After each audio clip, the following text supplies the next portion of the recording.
We're already more than halfway through January, and I think I'm finally zeroing in on exactly how I'm going to change things this year to make 2024 the best reselling year yet. In the spirit of doing more with less, we're here trying to find some things to flip. Old rule was as long as it sells for 20, we would take it. This year, we need at least $20 profit from each item. We're going to do more with less. The last 2 years, we focused on growing the eBay store and establishing a real strong store. In 2024, we're focusing on raising that level of quality in order to improve average sale price. The thought process is if we don't have to list all those $15 to $20 items, we'll save a lot of time. Valuable time that we could spend on other things like finding more things to flip. The old rule of thumb for me was as long as it sells for 20 bucks, I'm willing to grab it. Our rule for 2024 is there's got to be $20 of profit in it for us. But in order to keep the store stocked and going strong, that means we have to do more sourcing. Picking good items at good prices for us to flip. Let's find some stuff. Cool joke. What happened to the sleeves? Someone turned this hockey sweater into a hockey sleeveless. Why?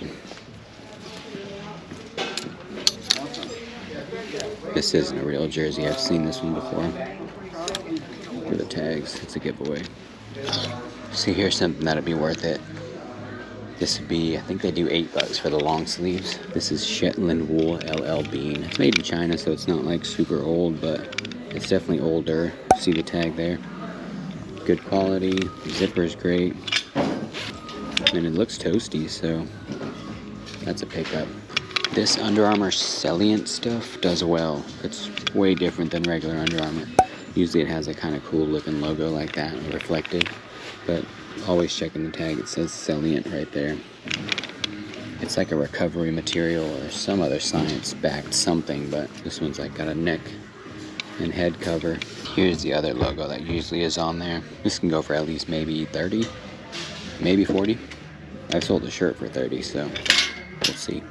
Here's an example of something I would usually grab, but I'm just leaving these behind this year because this could very likely sell for 20, maybe 25. But again, the goal this year is probably closer to 30 on the price that we can sell it for, because we usually get things under 10 bucks. So hard to leave it behind, but I'm thinking myself in the future because I don't have to list it. Another cool item that would likely sell, Nike Dry Fit shorts with the Giants logo on there.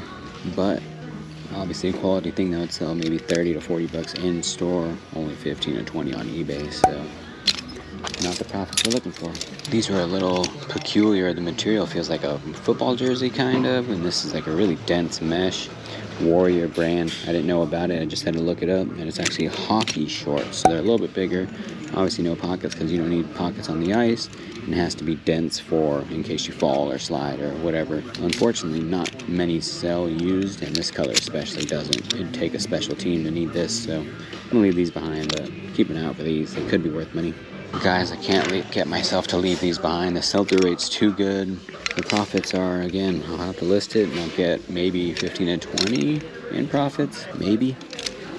More like 10 to 15, but maybe that's the asterisk in the rule of $20 profit only. The sell-through rate's too good on figs, gotta get that. And I also just spotted this cool retro Rockets, Houston Rockets. That's the old logo, like the Stevie franchise days. Cool thing on here, NBA Authentics. Nothing like it online. Tiny stain there, but I think I can get it out. I gotta grab this. Here's an example of just going against my own rule. This is a Walls Blizzard proof overalls. Very dense material, like a canvas, and also like lined with nice warm material. Unfortunately, they want 25. These things do sell if you can get them at a good price. Like the sell-through rate's crazy. I think there's only like 200 listed and like 1,200 sold. So it does sell, but at 25, they only sell for like 40, maybe 50. So I'm not willing to pull it on that. Plus all the shipping. These things are heavy and they want more. I would have bought them if they were cheaper. Caught a glimpse of the logo already, but check out this Rancid jacket. Pretty cool design on the back too.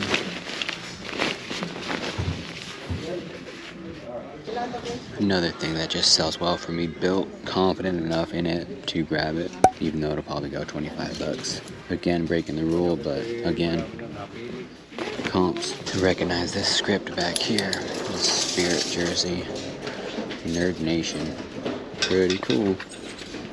Spirit. I love skimming through the kids section because There's usually some adult stuff in here too. A Lululemon vest. This thing's cool. There's a logo, pretty hidden. Let's see if we can fish out a size in here. No luck. Guess I can figure it out later. Alright, so we end up spending 70 bucks.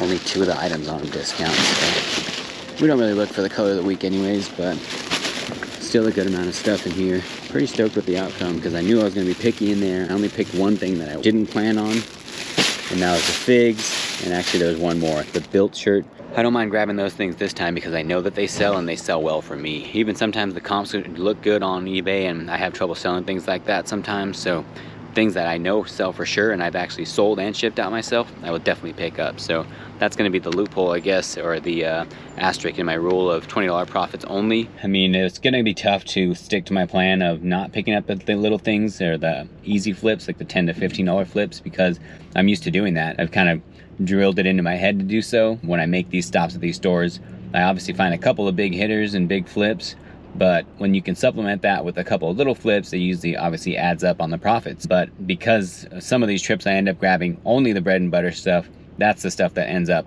really racking up my time when it comes to listing and cross listing. I'm sure I can probably cut my time in half if I were to leave out a lot of the little smaller ones. So it really comes down to, do I think it's worth my time to list those $10 to $15 to $20 sales?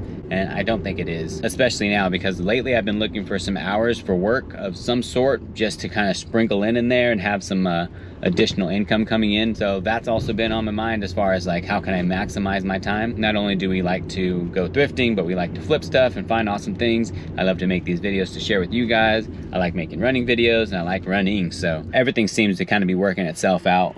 Luckily, we'll be able to do a little bit of everything. So hopefully we can just make our schedule work for us. It does get busy, but that's why we got to make sure we're choosing and prioritizing what we want to do with that time. So we'll make it work. Before I decided to implement this new sourcing rule for myself, I actually hit a store, and I still have some footage from that, so we'll go ahead and do a little flashback to that. Can't believe I haven't been to this place in over 3 weeks. By far my favorite thrift store lately because of everything I've found here. Hopefully we can find some more. First grab was this Descendant of Thieves long sleeve button up. The brand is just good, and this shirt might not sell for as much, but once it's already marked off, I'd like to scoop it up because it's definitely going to be worth it. And then we found a Ralph Lauren wool and alpaca sweater, like a little mock neck thing. I see a lot of these US Navy hoodies, but I haven't seen one with tags in such great condition.